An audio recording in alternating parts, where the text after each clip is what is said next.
El sistema de l'Agustí Xaló es basa en una reflexió sobre el paper de la moneda en l'economia. Primer que tot, caldria que sapiguéssim les diferents dimensions que té la moneda. La moneda, que per exemple els anarquistes tendeixen a dir que seria millor que no hi fos, suprimir la moneda. L'Agustí Xaló respon, potser sí algun dia, però ara encara no. Ara hem de desfer el mal que ha fet, però no la podem suprimir. Ens hem acostumat a la moneda. Veiem-ne les tres dimensions. La primera dimensió és la dimensió econòmica. O sigui, la moneda, el que té la moneda, té dret de propietat sobre el que compri.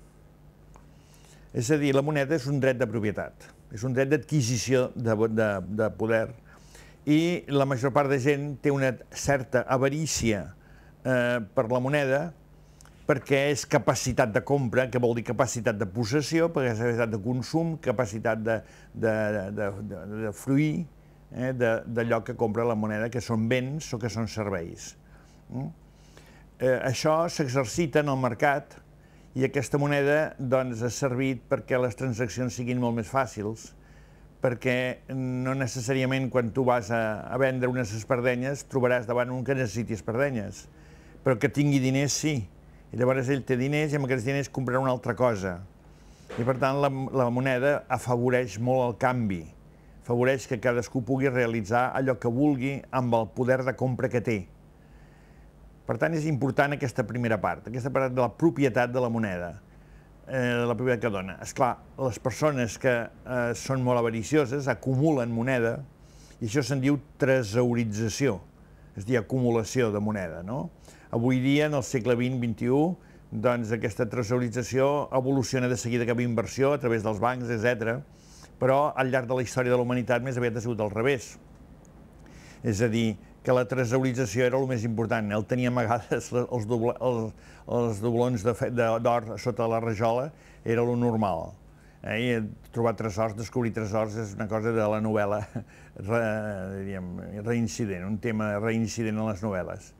Explica el Marx que els reis o rajars hindús durant 2.000 anys van estar tresauritzant a l'Índia i tot allò Anglaterra s'ho va endur a Anglaterra en 100 anys a través dels moviments de capital i de la fuga i del colonialisme i de l'imperialisme. Bé, doncs hi ha aquest valor econòmic que és importantíssim. Després hi ha un segon valor, que és un valor científic i ordenador.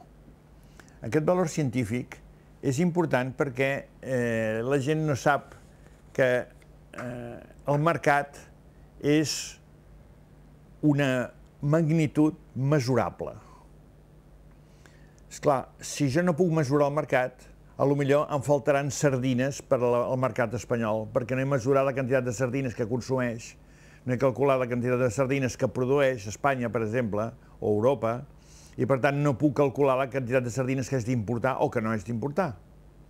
Per saber tot això hi ha altres moltíssimes coses, és a dir, per saber científicament el mercat, és a dir, l'estudi científic del mercat, que és una cosa que des de ja abans del marxisme i el capitalisme d'Adam Smith i de Ricardo i d'altres més, de Stuart Mill, etc., ja els preocupava això, és a dir, la mercometria, doncs per mesurar el mercat i de retruc per mesurar l'economia en general, doncs té d'haver-hi una unitat de mesura, i aquesta unitat de mesura és la unitat monetària. I aleshores, un mercat o una economia d'un país sense control científic, doncs se'n va cap al precipici. I per tant, no es pot perdre aquest control científic. Al contrari, és bo. Ens avisa de com estan les coses per poder-les corregir, per poder-les compensar, per veure si hi ha una fuita, com els metges es miren la sang a veure si tenim massa colesterol o massa poc, i tot va per tants percents i per unes unitats que surten en els ràports dels resultats dels controls. Sempre hi ha una mesura. I és curiós, a més, que això ja en parlarem ara, després, que la primera mesura important en la història de la humanitat va ser la mesura de mercat, que és la moneda.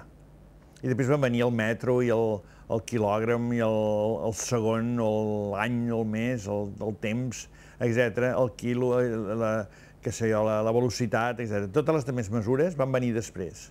Però la primera mesura que va venir va ser la mesura de mercat, perquè la humanitat necessitava això. i a més en un temps en què el mercat era molt més reduït i era molt més controlable. Per tant, doncs, tenim que necessitem la moneda per als títols de propietat econòmic, necessitem la moneda per al control científic i, en tercer lloc, la moneda té una altra missió que la gent la pensa poc i que és importantíssima. No la podem explicar a fons, les causes, precisament, doncs, els teòrics de l'economia parlen del valor d'ús i del valor de canvi, i el valor de canvi és un valor que depèn de la quantitat de mercaderia que hi ha en tot el mercat. És a dir, si n'hi ha molta baixa de preu, si les avellanes n'hi ha moltes baixen de preu i si n'hi ha poques pugen de preu. I per tant és una relació de tot el mercat, diguem-ne, entre ells. Però en realitat la cosa és més fonda.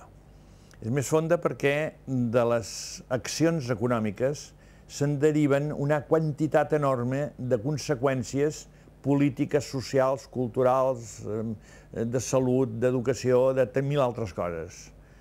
I totes aquestes conseqüències, la humanitat primitiva n'era conscient i tenien que vigilar i vigilaven el mercat.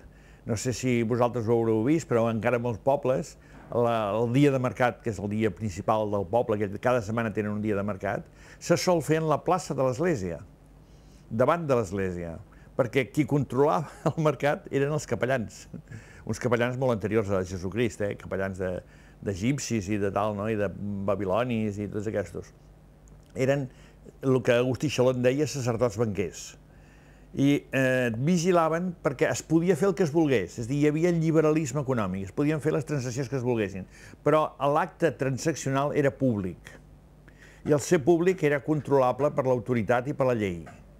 I aleshores certes coses que estaven prohibides per la llei no es podien fer i no valia la moneda aquella, no valia l'acte públic de transferència, el contracte, diguem-ne, de bescanvi. I per tant, doncs, èticament, que és la dimensió que avui encara estic intentant explicar, doncs l'ètica quedava salvada. En el liberalisme salvatge que ja estem acostumats a viure, l'ètica no queda salvada. És a dir, el control d'accions econòmiques lesives de la societat no està controlat. I per això hi ha tanta desgràcia en el món.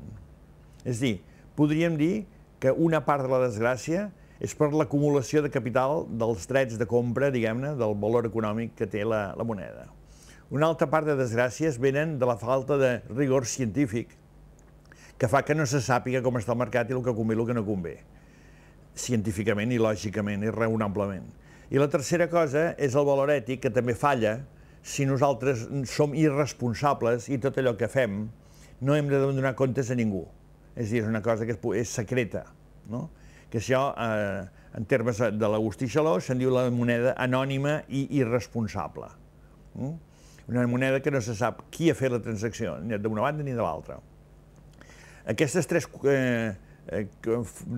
dimensions de la moneda són importantíssimes i el sistema de l'Agustí Xaló es funda en una meditació molt profunda sobre aquests tres extrems per intentar superar-los i intentar resoldre'ls.